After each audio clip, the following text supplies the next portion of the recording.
नमस्कार।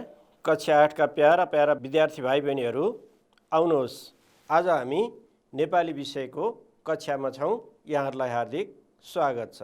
आजको हाम्रो पाठ रहेको छ देवकुमारी थापाको जीवनी। अस्ति गएको कक्षामा हामीले देवकुमारी थापाको जीवनीका सम्बन्धमा केही पाठहरू पढेका थियौँ। अब आज बाँकी अंश, बाँकी क्रियाकलापहरू लिएर उपस्थित भएका छौँ।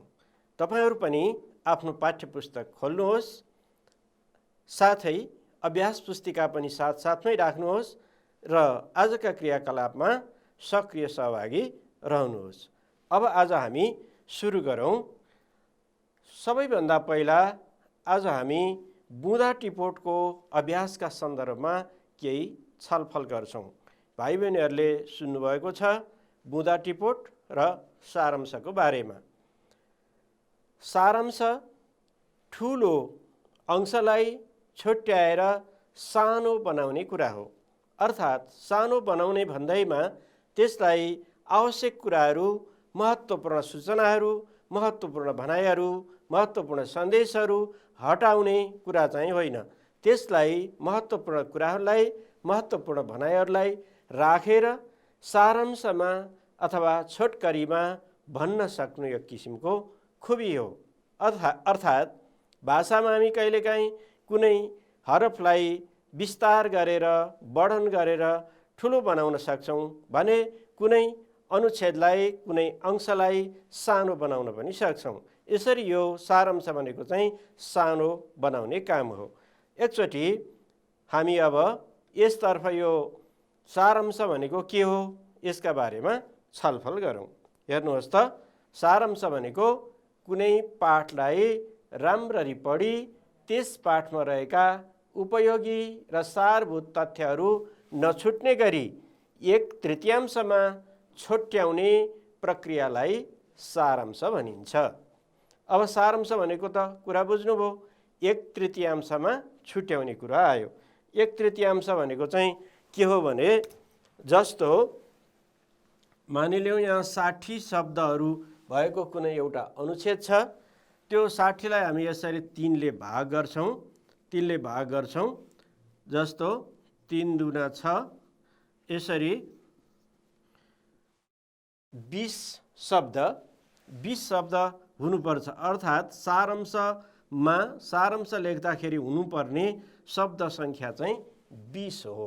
अर्थात् 60 शब्दको 1/3 20 हुन्छ। यसरी 1/3 1/3 ल्याउने काम चाहिँ सारांश लेखनको प्रक्रिया हो। अब अझै थप कुरा हेर्नुहोस् त, सारांश लेख्ने अभ्यासले विद्यार्थीहरूमा पाठको मूल मर्मलाई पक्रेर पढ्ने तथा लेख्ने दक्षता बढाउँछ।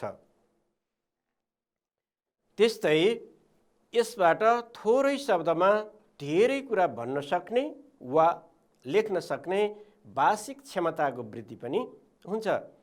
विद्यार्थीहरूमा पाठको सारभूत तथ्य ग्रहण गर्न सक्ने र त्यसलाई व्यक्त गर्न सक्ने सिप विकास गर्नु नै सारांश लेखन शिक्षणको मूल उद्देश्य हो। अब यसरी सारांश लेखनको मूल उद्देश्यको बारेमा पनि हामीले जानकारी पायौँ। अब हामी अगाडि जाउँ।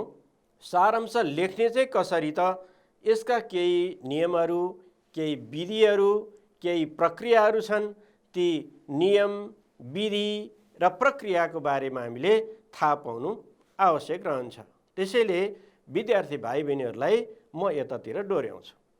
सारांश कसरी लेख्ने हेर्नुहोस् त, दिएको पाठको मूल आशय स्पष्ट नभएसम्म पटक पटक पढ्नुपर्छ। अर्थात् जुन अनुच्छेदको सारांश लेख्नका लागि दिएको छ त्यसको आशय, मर्म, भावना स्पष्ट नहुन्जेलसम्म एकपटक पढेर पुग्दैन, त्यसलाई 2-3 पटक पढ्नुपर्ने हुन्छ। त्यस्तै अर्को, पाठको मुख्य भनाइमा रेखाङ्कन गर्नुपर्छ। अर्थात् त्यहाँ कुनै कुराहरू अनुच्छेदमा कुनै कुराहरू दोहोरिएको हुन्छ अथवा त्यसलाई दोहोऱ्याइ तेह्र्याइ भनिएको हुन्छ, त्यही एउटै कुरालाई पटक पटक राखिएको पनि हुनसक्छ। त्यसलाई हटाएर, त्यसलाई घटाएर अथवा महत्त्वपूर्ण अंश चाहिँ नछुट्ने गरी महत्त्वपूर्ण भनाइहरू चाहिँ राख्ने गर्नुपर्छ। अब ती रेखाङ्कित अंशहरूलाई नै हामी जुन बुँदा टिप्छौँ, बुँदा टिप्दाखेरि ती रेखाङ्कित अंशहरूलाई बुँदाका रूपमा टिप्नुपर्छ। पाठका शब्दहरू गनी 1/3 सारांश लेख्नुपर्छ। 1/3को कुरा त मैले अघि विद्यार्थी भाइ बहिनीहरूलाई देखाइ नै सकेँ। अब अरू बाँकी कुराहरू हेर्नुहोस् त। दिइएका बुँदाहरूका आधारमा सारांश लेख्ने अभ्यास गर्नुपर्छ। सुरुमा सारांश लेख्दा खेस्रा लेखनको अभ्यास गर्नुपर्छ। अर्थात् 1/3 त्यति सजिलोसँग ल्याउन सकिँदैन नि, होइन भाइ बहिनीहरू। त्यसैले त्यसका लागि त खेस्रा लेख्नु पर्यो, खेस्रा गर्नु पर्यो। खेस्रा गरेपछि अनि त्यसमा मिलेको नमिलेको हेरेर फेरि त्यसमा सच्याउन सक्ने ठाउँ रहन्छ र सच्याउँदै 1/3 ल्याउनु पर्छ। अन्यथा हामीलाई एकैचोटि 1/3 ल्याउन खोज्दा कहिलेकाहीँ महत्त्वपूर्ण कुराहरू छुट्न पनि सक्छ, कहिलेकाहीँ अनावश्यक कुराहरू दोहोरिएर तेरिएर बस्न पनि सक्छ। त्यसैले यसका लागि खेस्रा लेखनको अभ्यास गर्नु आवश्यक छ। खेस्रा लेखनपछि साफी लेखन गर्नुपर्छ। अन्त्यमा लेखिन्छ। साफी लेखनको शिरमा पाठको मूल आशय, मूल जुन मर्म हो, त्यो मूल मर्म झल्किने छोटो किसिमको शीर्षक दिनुपर्छ र अन्त्यमा शब्द सङ्ख्या समेत लेख्नुपर्छ। अब हामीले यी कुराहरू गऱ्यौँ। जस्तो पौडी खेल्नको लागि पोखरीको डिलमा उभिएर यसरी पौडी खेल्ने, उसरी पौडी खेल्ने भन्ने किसिमको कुरा राखेर मात्रै पौडी खेल्न सकिँदैन। पौडी खेल्नको लागि त पोखरीमै हाम फाल्नुपर्छ। त्यसैले अब यसको यो कुनै एउटा अनुच्छेदमा हामी सरसर्ती अभ्यास नै गरौँ न त, हुन्न? ल हेर्नुहोस् है त। तलको अनुच्छेद पढी 4वटा बुँदा टिप्नुहोस् र सारांश लेख्नुहोस्। जस्तो अनुच्छेद अब तपाईहरूको पाठ्यपुस्तकमा पनि छ, यो 6औं अनुच्छेद। एकचोटि सरसर्ती हेर्नुहोस् है।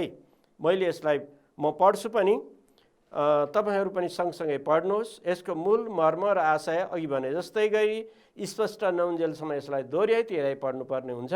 अनि हामी यसमा महत्त्वपूर्ण भनाइहरूमा रेखाङ्कन गर्छौँ, अनि यसैका आधारमा बुँदा बनाउँछौँ, अनि खेस्रा लेखन पनि गर्छौँ, अनि साफी लेखनका क्रियाकलाप पनि गर्छौँ। ल हेर्नुहोस् है त। अब मसँगै सँगसँगै पढ्नुहोस्, अध्ययन गर्नुहोस्। देवकुमारी थापा बालबालिकाहरूको हेरचाह र शिक्षामा सर्वाधिक रुचि राख्थिन्। उनी पढाउने काममा पनि ज्यादै सिपालु थिइन्। देवकुमारी सादा जीवन र उच्च विचारमा विश्वास गर्थिन्। सकेसम्म त्यसलाई व्यवहारमा उतार्ने प्रयास गर्थिन्। बाल मैत्री वातावरणमा शिक्षा दिन सबैलाई सल्लाह दिन्थिन्। उनको यो विचार र व्यवहारले धेरैलाई प्रभाव पारेको थियो। विभिन्न समारोहमा सहभागी भएर उनले राखेको विचारहरूबाट सबै प्रभावित हुन्थे। उनका विचार जीवन उपयोगी र सारगर्भित पनि थिए। अब यस अनुच्छेदलाई हामी अघि भनेकै जस्ता क्रियाकलापहरू गरौँ है त। जस्तो हेर्नुहोस् त, यस अनुच्छेदमा महत्त्वपूर्ण भनाइहरू चाहिँ यहाँ रहेका छन्। जस्तो देवकुमारी थापा बालबालिकाहरूको हेरचाह र शिक्षामा सर्वाधिक रुचि राख्ने, यो महत्त्वपूर्ण भनाइ हो।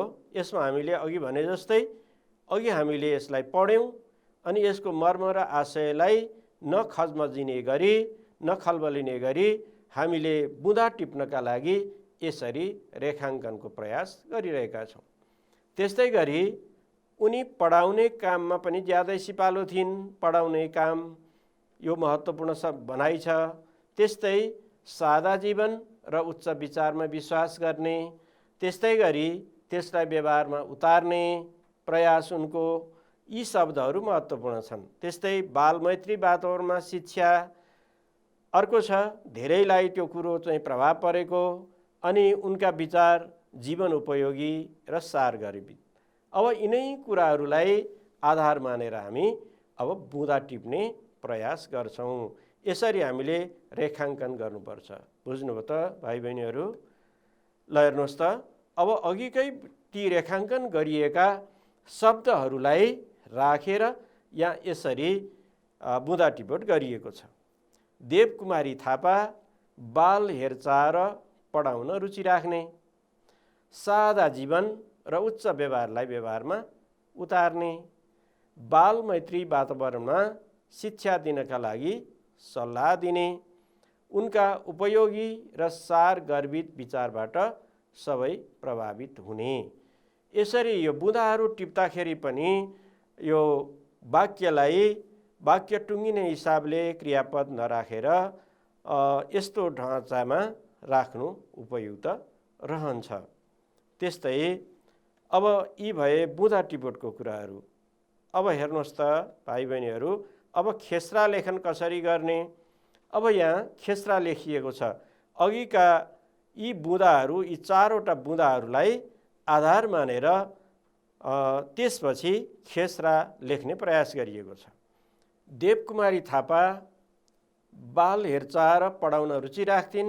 उनी सादा जीवन र उच्च व्यवहारलाई व्यवहारमा उतार्थिन्। बालमैत्री वातावरणमा शिक्षा दिनका लागि सल्लाह दिने थापाका उपयोगी र सार गर्भित विचारबाट सबै प्रभावित हुन्थे। यसरी हामीले खेसरा लेखेका छौँ। हेर्नुहोस् त भाइ बहिनीहरू, यो खेसरा लेखनमा अब हामीलाई चाहिने शब्द चाहिँ यस अनुच्छेदमा मूल शब्द सङ्ख्या रहेको छ। यसमा रहेको छ मूल शब्द सङ्ख्या 64। अब 64लाई हामीले 3ले भाग गर्दा यसरी 21 शब्दहरू रहने गर्छ। 21 शब्दहरू रहने गर्छ। तर अब यो खेसरा लेखनमा हामीले हेर्दाखेरि 21वटा शब्द ठिक्क आएको छ त? पक्कै छैन। जस्तै 1, 2, 3, 4, 5, 6, 7, 8, 9, 10, 11, 12, 13, 14, 15, 16, 17, 18, 19, 20, 21, 22, 23, 24, 25, 26, 27, 28, 29, 30। यहाँ त 30 शब्दहरू आएको छ। अब हामीलाई चाहिने 21वटा शब्द। अझै यहाँ पनि हामीले अब कुन कुन शब्दहरू हटाउँदाखेरि पाठको मूल आशयलाई, पाठको मूल मर्मलाई यथावत राखेर, कायम राखेर सार गर्भित रूपमा, सारांशका रूपमा शब्दहरू चयन गरेर छुट्याउन सकिन्छ। हेर्नुहोस् त, हामीले चाहिँ यहाँ ध्यान दिनुपर्ने कुराहरू छ। अब हामीले यसलाई के छुट्याउँछौँ त? अब हामीले यहाँ खेसरा लेखनबाट यसरी हामीले यो सारांश लेखेका छौँ। मैले यहाँ यसलाई तयार गरेको छु। तपाईहरूले पनि यसलाई तयार गर्दै हुनुहुन्छ। ल हेर्नुहोस् है त, हामीले यहाँ शीर्षक देवकुमारी थापाका उपयोगी विचार भन्ने शीर्षक राखेका छौँ। अब अघिकै खेसरालाई साफी गर्दै यहाँ चाहिँ केही शब्दहरू हटाउँदै 21 शब्दमा यहाँ राखिएको छ। जस्तो सादा जीवनलाई व्यवहारमा उतार्ने देवकुमारी थापाको रुचि पढाउन र बाल हेरचाहमा थियो।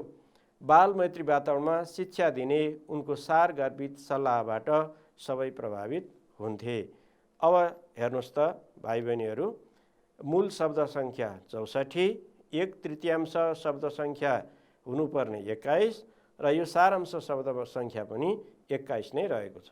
यसरी हामी एउटा सारांश लेख्ने क्रियाकलापलाई पुरा गर्न सक्छौँ। अब तपाईहरूले याद गर्नुभयो होला, सारांश लेख्न त्यति धेरै सजिलो पनि छैन, त्यति धेरै गाह्रो पनि छैन। यो बारम्बारको अभ्यासले यसलाई पूर्णता दिन सकिन्छ। हामी बारम्बार अभ्यास 1-2 चोटि मात्रै गरेर यो पुरा हुन सक्दैन, हामी पोख्त हुन सक्दैनौँ।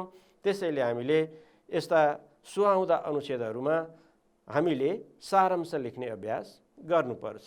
अब अगाडिका क्रियाकलापहरूमा जाउँ है त। विद्यार्थी भाइ बहिनीहरूलाई आज मैले पहिलो चरणमा सारांश लेखनका क्रियाकलापहरूतिर केन्द्रित गराएँ। यहाँहरूलाई यो प्रस्तुतिले पक्कै पनि केही सहयोग पुग्यो होला भन्ने अपेक्षा गरेको छु।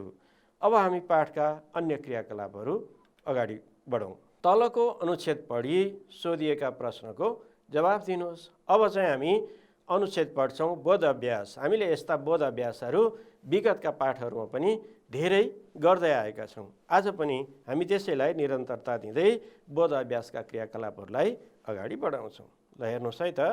ल तपाईँहरू पनि आफ्नो पाठ्यपुस्तकमा पनि छ, पढ्न सक्नुहुन्छ, यहाँ पनि पढ्न सक्नुहुन्छ, सँगसँगै रहनुहोस्।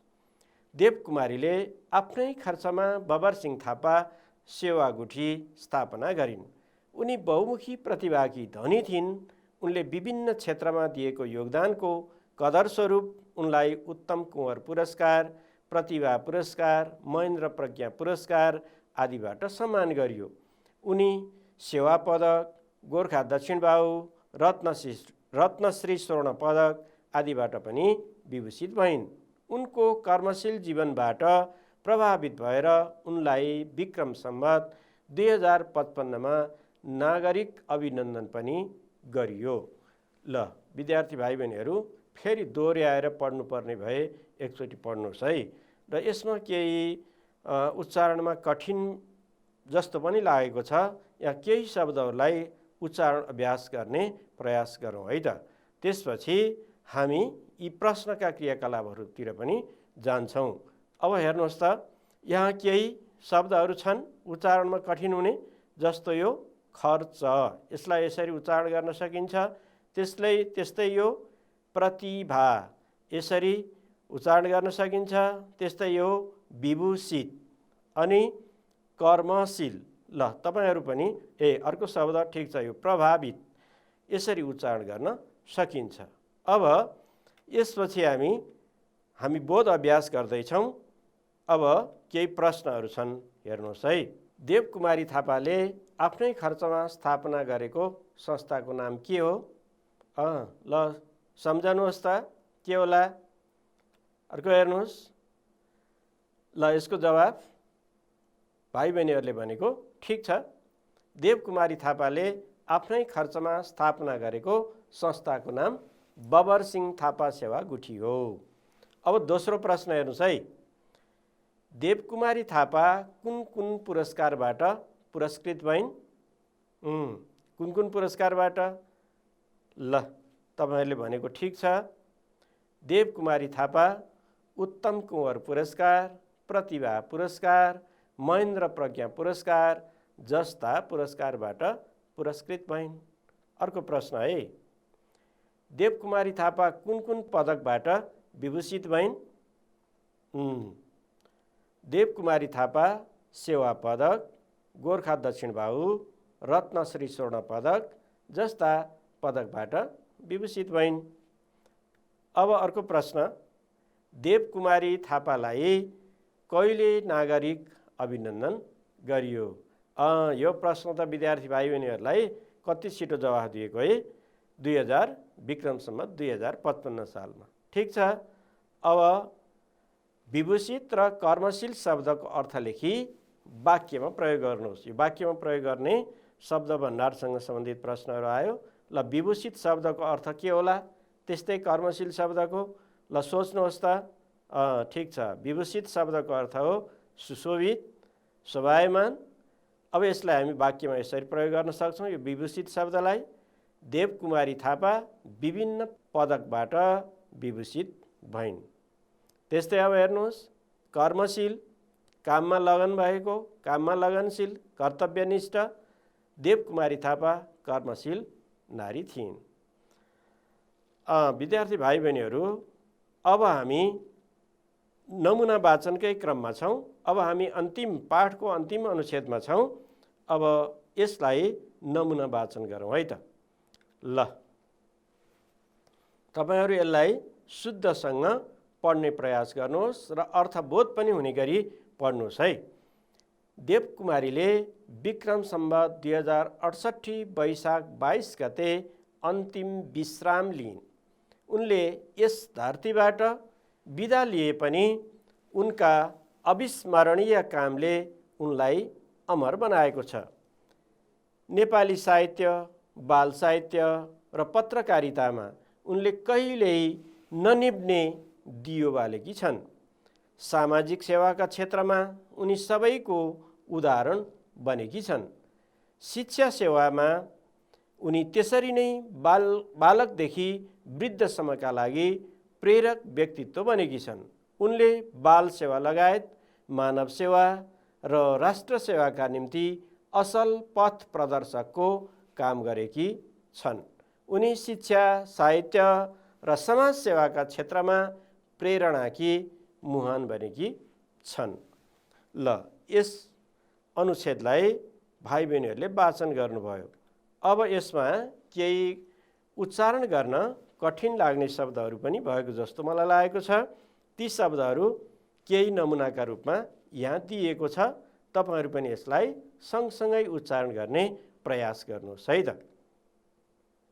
जस्तो हेर्नुहोस् त, अब यहाँ दिएको छ विश्राम, धरती, साहित्य, पत्रकारिता, वृद्ध, व्यक्तित्व। यो वृद्ध हो, वृद्ध होइन, वृद्ध यसरी उच्चारण गर्न सकिन्छ यसलाई।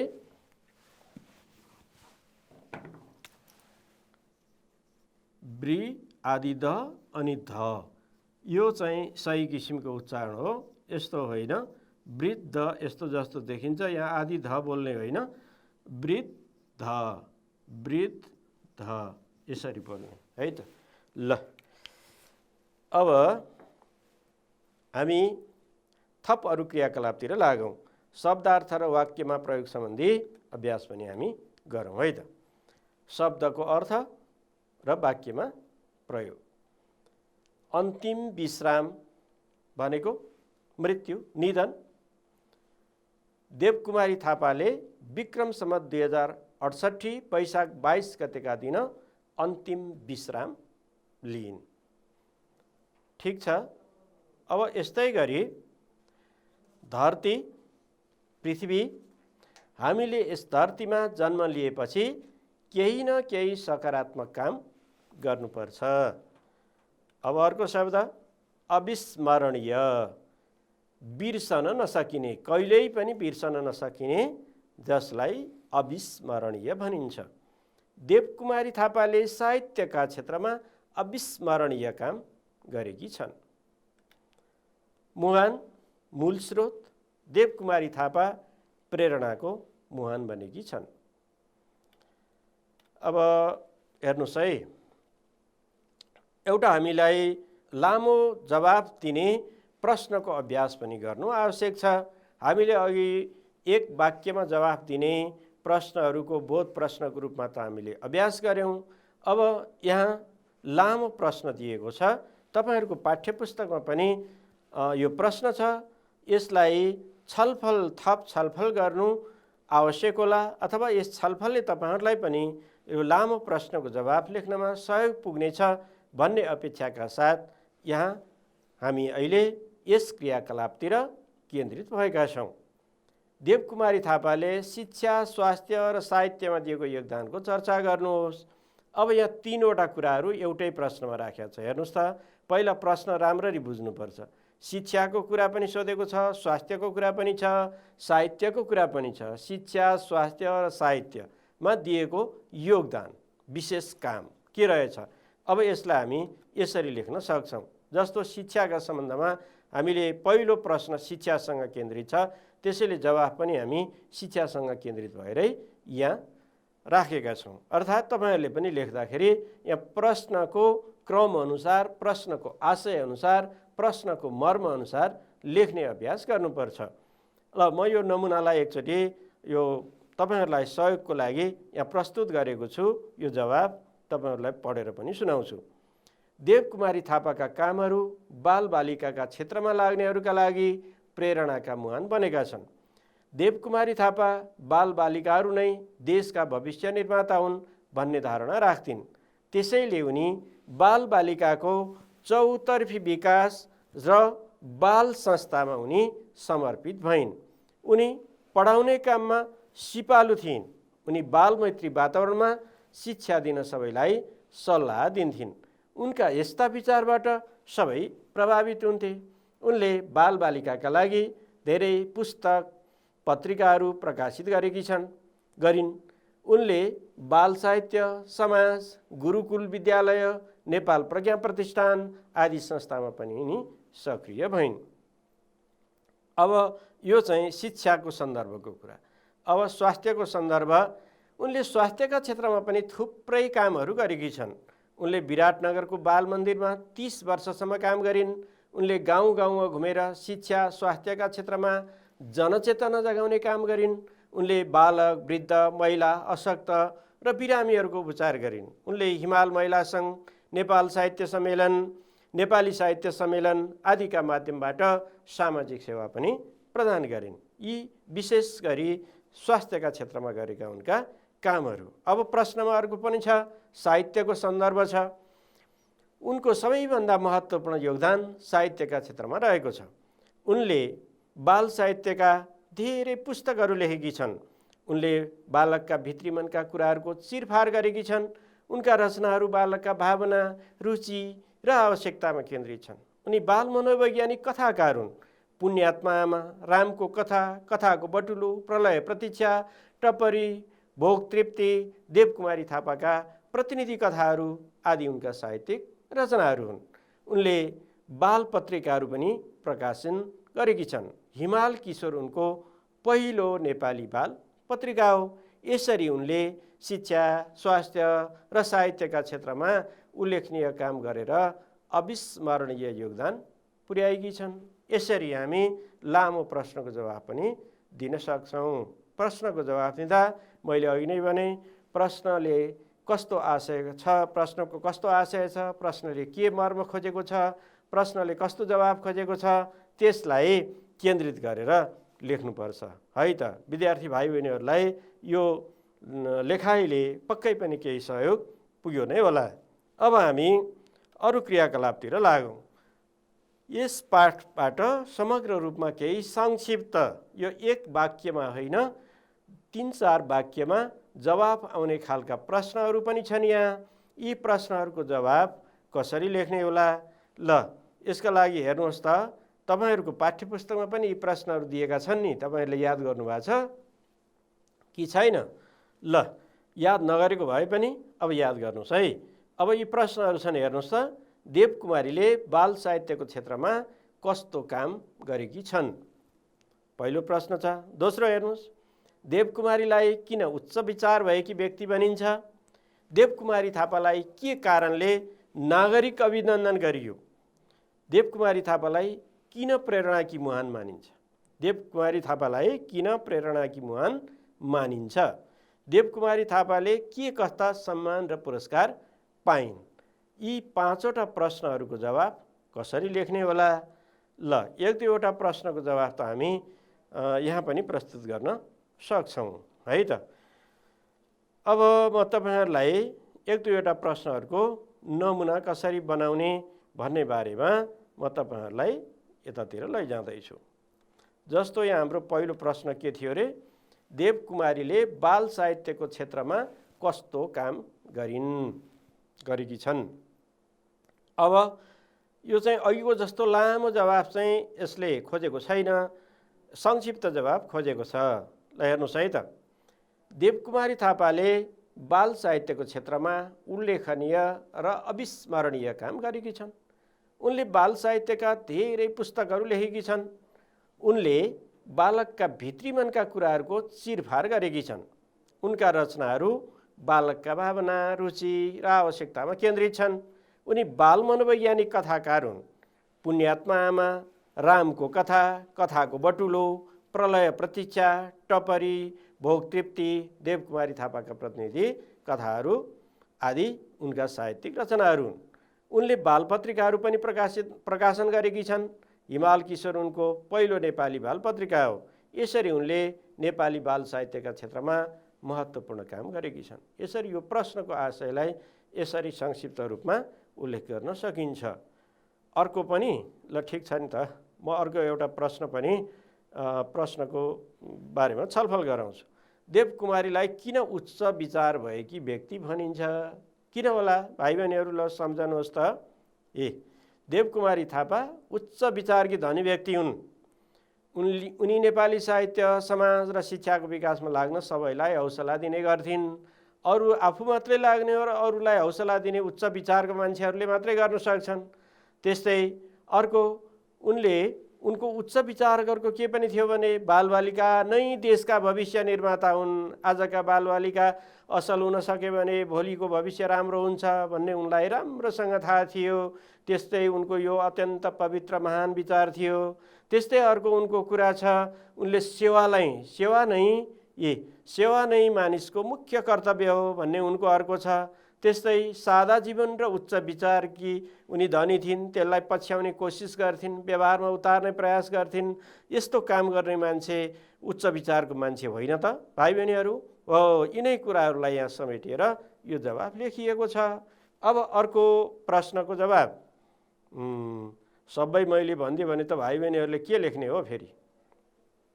ल, यो त झन् सजिलो होइन।